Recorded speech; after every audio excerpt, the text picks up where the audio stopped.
You're listening to Exploring Anime with Friends, a JMO for Real podcast on YouTube, Spotify, Apple, and all major podcasting networks. I'm your host, JMO! And today's friend is my wife and co-host. How's it going today, Sarah? Hi, everyone. It's going great today. Excellent. Are you excited for today's episode of Exploring Anime with Friends? I'm very excited for this one. All right. So we're going to be tackling a new 2025 release, and today we will be exploring the world of I may be a guild receptionist, but I'll solo any boss to clock out on time. A fantasy comedy. Yes, you heard that right. A fantasy comedy released in January of 2025. First, we will meet our great hero, Elena, the guild receptionist. After that, we will meet the Silver Swords. And then we will learn about the conflict and the chaos that's being stirred up in the background from the Man in Black. And finally, we will meet some of the various bosses that this guild receptionist needs to leave the counter for to fight. And if you like what you hear today, remember to check us out on social media. Like, subscribe, and follow. Elena. Elena. Oh, goodness. Talk to us about Elena. Who is Elena? Elena is Nanami from Jujutsu Kaisen. Like, okay, for those that know Larry from Pokemon Scarlet and Violet, she's Larry. Yeah. She's Kafka if he didn't like all the extra work. She's great. She's great. Yeah, no, she's kind of like a comical twist on the everyman. Yeah. She likes the fact that her job has a good pension and it's safe. Yeah, and that it's safe and that she makes good money. But what she doesn't like the constant overtime. Oh my gosh, that comes with her job. Darn overtime. Talk to us about Elena and her relationship with overtime. I mean, it's self-explanatory. She has this good cushy job. She's not in any danger. She's getting paid decent. But, like, these guild adventurers just sometimes kind of suck. And when they do, somehow, like, they don't tell you what the paperwork is that she's doing, but she just gets this ridiculous amount of paperwork that, for some reason, she's the only, even though there's, like, 4 or 5 receptionists at this guild, she's the only one, really, that seems to, like, stay late and buckle down to try to get this stuff done. No, her friend sometimes stays late, too. But the key word is sometimes. Yeah, I mean, introduce her friend really quick also while we're on this point. Layla is everyone's friend. Like, everyone, like, this is the kind of person you want backing you up. She does help with the overtime stuff. She's excited. She's energetic. A little clueless. A little clueless. A little clueless. I was being nice. You were being nice. She's nice, though. She's like one of those, like, oh, honeys. Like, oh, honey. But I like her. Oh, she's cute. But yeah, and meanwhile, Elena is a really brash personality. Man, yeah. She is very aggressive. Like, Frank, she tries not to put up with crap when she doesn't have to, but sometimes she has to when she's doing customer service. I was about to say that. Want to talk to us a little bit about her routine as a customer service person and, like, where she draws the line? So if you work, like, retail or customer service at all, oh, my goodness. You will vibe with her. You will connect with her immediately. There's a deep connection. As someone who's been working retail far too long, there was a deep connection in those first 2 episodes. For example, big bulky guy in his armor comes in and he's like, oh, I want to sign me and my group up. Yeah, adventuring party, whatever they call them. To go tackle the blah, blah, blah monster. And everyone that's around is like, oh my gosh, that's so-and-so from the Silver Swords. Oh man, the Silver Swords are the top group in the entire guild. Yep. And she's like, okay, I'll just get you set up. I just need your guild ID and blah, blah, blah, blah, blah. And he's like, you don't need my ID. Don't you know who I am? And she's like, I need your ID, sir. He's like, well, what if I take my helmet off? And she's like, I know who you are, sir, but I need your ID, sir. And a very, like, I have used this before. When a customer is just kind of starting to grate when you need information from them that you know they have, you just repeat the same exact phrase in the same exact tone. I need your license and registration, please. I need your license and registration, please. I need your license and registration, please. That's what she was doing. Yeah, no. That's exactly what she was doing. 100%. So she was able to keep the calm demeanor there, but the next day when someone is harassing one of her fellow workers about the secret quest and everything, she jumps all over him, right? Yeah. Talk to us a little bit about that one. I mean, it's exactly what you said. As far as the guild receptionist is concerned, there's no such thing as secret quest. This is some kind of, like, myth that's just being, like, going around, and they don't know where this came from. She just says she says how it is. She's like, we can't offer secret quests. There's no secret quest. There's no such thing. Ugh. Yeah, no, and the guy wasn't having it, and she was ready to, go all out, because the important thing that we haven't mentioned about Elena at this point in time, well, two important things. yeah. Number one, she has a very special, powerful Dia skill, and as far as the pyramid for skills goes, Dia skill is literally the top powers, and right below them is Seagrith powers, and Seagrith powers are what most of the top adventurers have. Mm-hmm. So it is very rare for Dia skills to be around in this world, because they were the skills of the gods and the dark gods back when. So this is literally the blessing of a god that she has, and it helps her transform into her alter ego, the Executioner. Tell us a little bit about the Executioner. Oh man, so her Dia skill basically lets her pull out this big, awesome friggin' hammer of doom. And literally, as the Silver Sword group is trying to take out the boss of the dungeon, the one that the guy previously were talking about signing them up for, they're hurting. They're hurting bad. They've got their mage, they've got their healer, they've got their main attacker, and they've got their main defender. And it is not looking good. And she's just like, that's it. I'm done with this boss. If this boss were gone, we'd be good. She goes and she's wearing a hood. Really can't see her that well. And she just one hit kills. She summons her awesome hammer and one hit kills this thing, and it's this big giant dragon. Yeah. And the main defender of the Silver Swords, he's like, oh my gosh, who is this person? And just barely catches like the outline of her face. You can kind of recognize her, but like her powers are that great. These 4 top Seagrith skill using magic awesome people couldn't beat this, but she OTK'd it. Yeah, no, it was absolutely amazing. And one other thing before we start talking more about this Silver Sword party that she fought in front of, it's important to know that Guild Receptionist cannot have a second job. Yeah, that's a big no-no. So that's why she tries to hide her alter ego as the Executioner, because if she were caught adventuring, she would lose the cushy, wonderful life that has way too much overtime that she set up for herself. Yes, that's a good point. As much as she would love to get rid of the overtime, she does not want to lose this, basically what boils down to cushy government job, right? Yeah.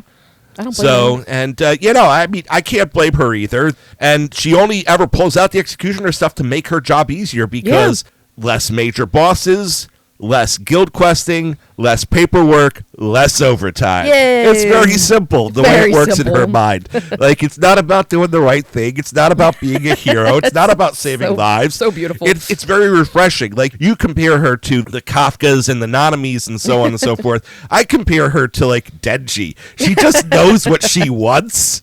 It doesn't matter if it's a noble cause or not. That's what she wants, and she wants to get out of work on time so she can buy specialty pastries before the shop closes. Yep. Like, it's life is pretty simple. She just wants her version of jam on toast. There you go. So, but now let's talk a little bit about the Silver Swords.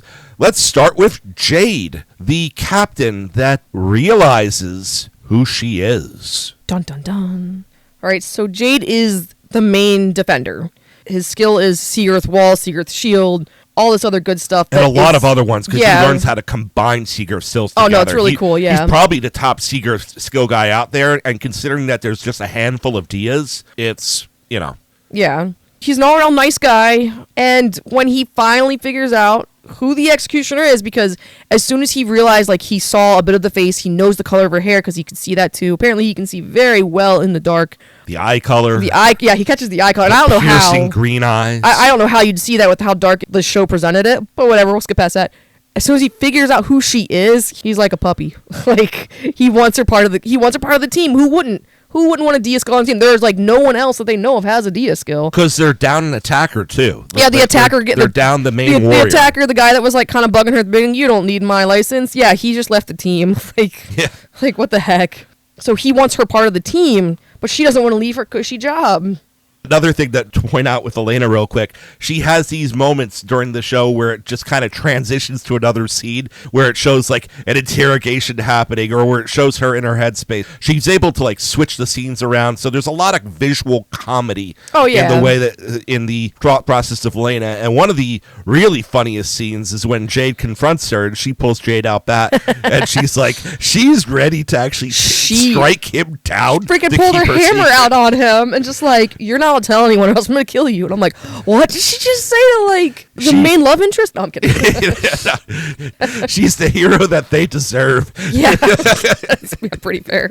Oh, my goodness. But a little more about Jade. Yeah, no, Jade is smitten. He absolutely loves her. It's wonderful. And, you know, frankly, I am not rooting for the ship. It's the most toxic I know ship Sarah ever. loves her ship. I love my ship, and I love this one too, even if is- it's toxic. Elena's way too toxic She's for terrible how for nice him. Jade is.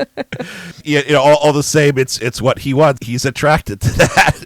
Anything else you want to say about Jade before we move on to the other members of the party? I mean, like I said, he's an all-around good guy. He's trying to do good things, and he's strong, and he's a good leader. He's a good person. And he's also trying to get Elena on a date, too. He is. Fair. He 100% is trying to get her just one date, any date. Let's do it. Like, he stays after to help her with her overtime. He does. See, just nice so guy. he can get her schedule cleared the next day in hopes that he can just simply share food and hold hands with her at a festival. Yep. And, well, I mean, I guess it's not just any old festival. It is the festival. I guess we'll tangent for a moment. You want to say a couple of words about the festival really quick? Yeah. Elena has missed it, like, the past, I don't know how many years because of, you guessed it, overtime. She's always wanted to attend it. Like, it's this beautiful festival. I don't quite remember what exactly it Well, they entails. send out the lanterns to lay their loved ones to rest. So ceremonially, it's that way. There's a chance that they're blessed with seer skills or dia skills. And honestly, that's where she gets her dia skill. At the end, she's like crying at the altar type area that is set up with like crystals hovering in the sky. And she was like, I just wanted to be a part of it. It's like, is there any way that I can be a part of these festivals and not have to work overtime? And that's how she gets blessed with her dia skill, which is kind of crazy when you really think about it.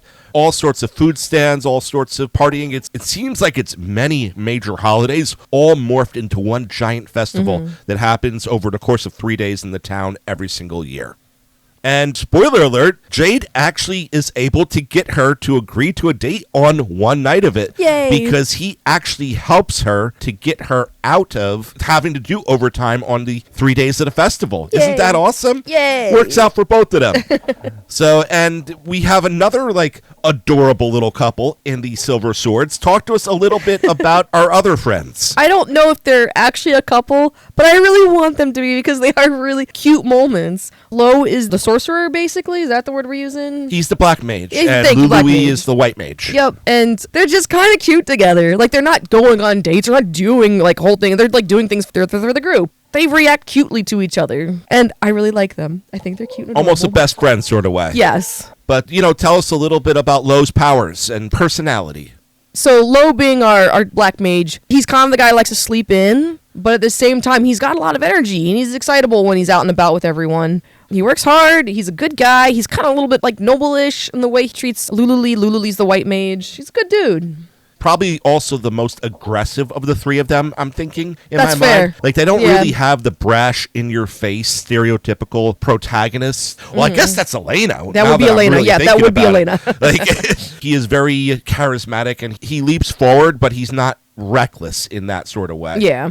Obviously, he also knows his place, too, and the times when Elena comes along with them, he definitely just is like, we might as well not even be here. Right? Like, And talk to us a little about Lului. She has a nice little arc in this herself. she does. Lululi's the white mage. She's the healer. She's the one just trying to make sure everyone stays alive. She's got this very quiet personality about her. Like, her voice is a little more quiet than the rest. But at the same time, she's not necessarily a quiet person. She'll talk when there's conversation. She'll respond and everything. She's very sweet, and she just gives an overall, like, gentle feel.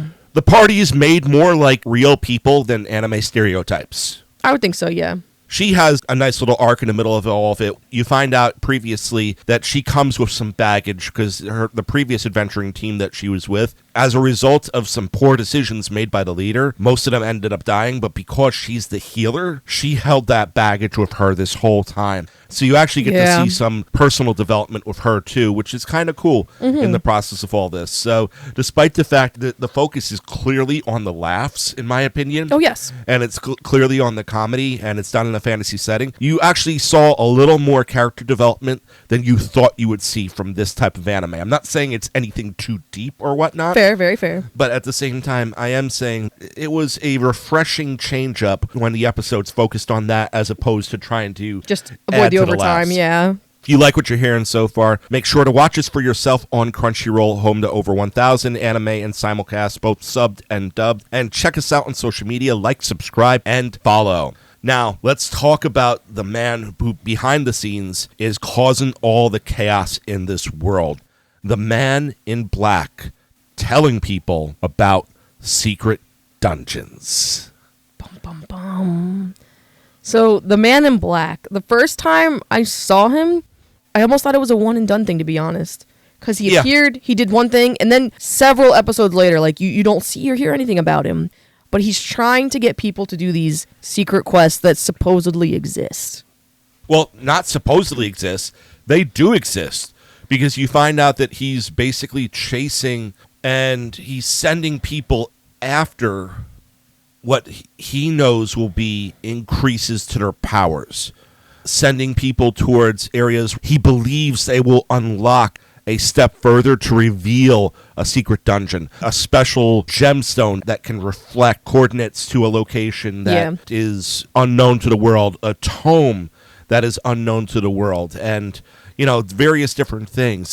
This man in black empowers people and starts spreading the rumors that, frankly, are not only causing chaos in the world and not only releasing something very deadly back into the world, but they're also getting more adventurous to go out and increasing Elena's overtime. Oh, man. Yeah, like, this is, like, forget this fact that the world is getting plunged into chaos and dark gods are being released back into it.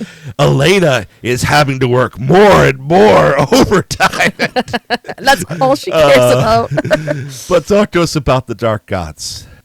All right, so the first time we're really introduced to one of the dark gods is this crazy dungeon that a group that we've seen an interaction with one of the characters in it, but not really anyone else. And his intent is basically just to sacrifice his companions to the dark god, and the dark god will bestow him with some awesome power, right? That sounds so trustworthy and legit, right? Yeah, right. And of course, the dark god accepts the sacrifices and just adds him to the list of sacrifices, basically. Because one thing you learn very quickly, the more people that die in their dungeon, the more powers they unlock. So every single time someone dies in their dungeon, they awaken one of their Dia skills. Their souls are like stones that are very intricate, that have all sorts of magic weaved in and out of it, and they just continue to unlock more and more every single time someone falls in their dungeon. I'll pass it back to you to continue what you were saying. The Silver Swords eventually get wind of this. They're like, Elena, we need you to come with us. Like, we can't do this without you. Yeah, because secret skills don't beat Dia skills. And one of the things that we didn't mention the guild master before, but he actually wanted to test her. He has the secret chrono skill, and she was actually able to break through his time barrier, and he is like, wow, her power is truly a Dia skill. And it's not just any old Dia skill. It rivals, if not exceeds, the power of the dark gods. And he's like fascinated by it because she just demonstrates that power, and he's like, yes, she can be the one that helps us solve these problems. So he kind of makes a little bit of deal with her, and he's kind of like, well, if you help the Silver Swords with this mission to oppose this dark god, then what I'm going to do is I'm going to hire more people for the reception counter, and I'm going to keep your secret. Because obviously he finds out her secret and everything because he can roll back time in an area. Yeah. She was forced to make a public appearance at one point in time during the festival, actually. Yeah. Because troublemakers started to ruin the festival on her. He just rewinds time at the next day there. He sees the face. He knows who she is. And he's like, I will keep your secret. I will add people to the reception counter so that you can leave on time more regularly. And you're going to help me out in taking down these horrible beings. Yep. And what more could she want? Yeah, I mean, she could want no one knowing her secret, and she could actually want him to up to his word, right? That would help.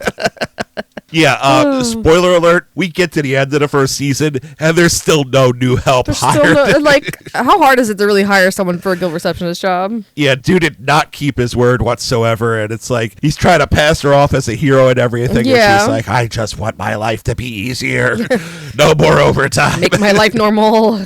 Anything else you want to add about the intensity of these battles with the Dark Gods? Because she doesn't go in and one-hit kill them. Oh, no, yeah. So, she one-hit killed that dragon in the very beginning. But these Dark Gods, they are no joke. They're outright overpowering her. You have to go from just her using sheer brute force to her actually having to rely a little bit on the team to do something just so she can get that one good, clean shot in. And some of them, freaking creepy. The two girls. Talk to us about that fight. Yeah. Jeez. I mean, so it almost struck me as like two halves of a whole kind of thing. There was like But they weren't. They were two incomplete halves working together. Yeah, that was about it. Yeah, they had like a symbol on their head, and each one had half of that symbol. So either way, it kind of had like creepy doll vibes, just because of the way they looked. Yeah, to me, at least. That's fair. And that whole fight was just crazy.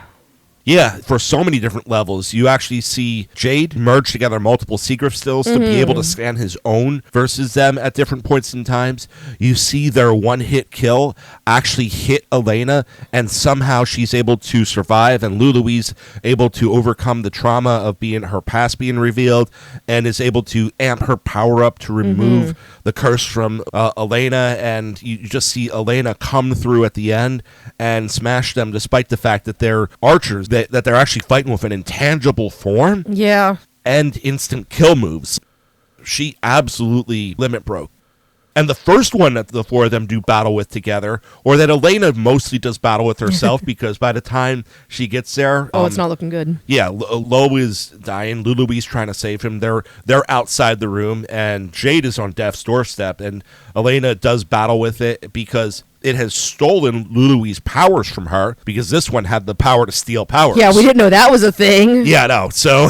So when we say she's trying to keep Lo alive, she's trying to, like, do doctor-type stuff instead of healing-type stuff. Like, she is just... Oh, it's crazy. Yeah, they have 3 encounters during the season. The third one really has some pivotal plot for the season, and we're not going to spoil too much of that on you. But, once again, each of these battles are intense, and it's not just a matter of Elena showing up. Any other dungeon, she shows up, she smashes through walls to get to the boss as quick as possible, takes out the boss in one hit, and done. Yep. But when she's going against other Dia skills, she's actually holding her own, but she does need the support from the team. She's not like your typical freakishly overpowered isekai protagonist. This is not an isekai, even though it has like a long isekai type name to it, But at the same time, it is refreshing to see that even her power has limits, and you have to see, I don't know. I think the thing I actually like the most about the battles with the Dark Gods is that she's neither too overpowered for it, nor does she have to access anime force to tap in to beat something impossibly. It actually feels like they said it should feel. She is on par with them. Yeah. So the different aspects of a fight can go either way. And yeah, it felt like she was fighting equals as opposed to fighting down or fighting up. Yeah. And how often in anime do you see the main protagonist fight equals? That's fair. Never, right? Very rarely. They're rival. The rival battle is usually supposed to be an equal fight. Yeah. But that's it. All right, so anything else you want to say about this? I mean, I loved it. It was funny. It had serious moments. It was funny. I want my ship to sail, even if it is a terrible one. I really enjoyed it. It's like, eventually I feel like we're going to do one of these podcasts and be like, I didn't really care for this one, but here's the good parts. This is not that anime. This anime was great. So for me, I'm not going to call it great, but I'm going to call it enjoyable. I was laughing the whole time. When it finally got a little bit serious, it was a nice welcome seriousness. So, and even then, the very next scene after, the big encounter for the season, she's still talking about the overtime and everything. She doesn't change into this hero. Elena is just a wonderfully written character from someone who's so cynical that appreciates both fantasy and comedy. And that's what I really appreciate about it. And, frankly, if you've had a retail job for any amount of time, you need to watch this, right? Yeah, 100%. So once again, we met our main character, Elena, the guild receptionist who just wants to avoid overtime, and then we met the Silver Swords. Afterwards, we briefly covered the Man in Black and some of the dark gods that they had to battle in the dungeons. We hope you enjoyed I May Be a Guild Receptionist, but I'll solo any boss to clock out on time as much as we did, and consider watching this anime. So if you like what you heard today, make sure you listen to us on YouTube, Spotify, Apple, or wherever you stream your podcast. Listen to all of our JMill for Real podcasts. And hit us up on social media, like, subscribe, and follow. Once again, this was Exploring Anime with Friends. Let's explore together. And now for a word from our sponsors. Binbuster. Live from YouTube, it's Tuesday night, the call sign of the Binbuster YouTube channel. Once you hear this, you know you're about to embark on a journey through pop culture, movies, comics, and more. Buckle up and enjoy the ride every Tuesday night at 9 p.m. EST. Poppin' Cinema with Joe Mama and friends. Showcasing the power of cinema, join Joe Mama as he introduces different friends each week to a movie they have not seen before, popping their cinematic cherry as they talk about the movie they just watched every Tuesday at midnight.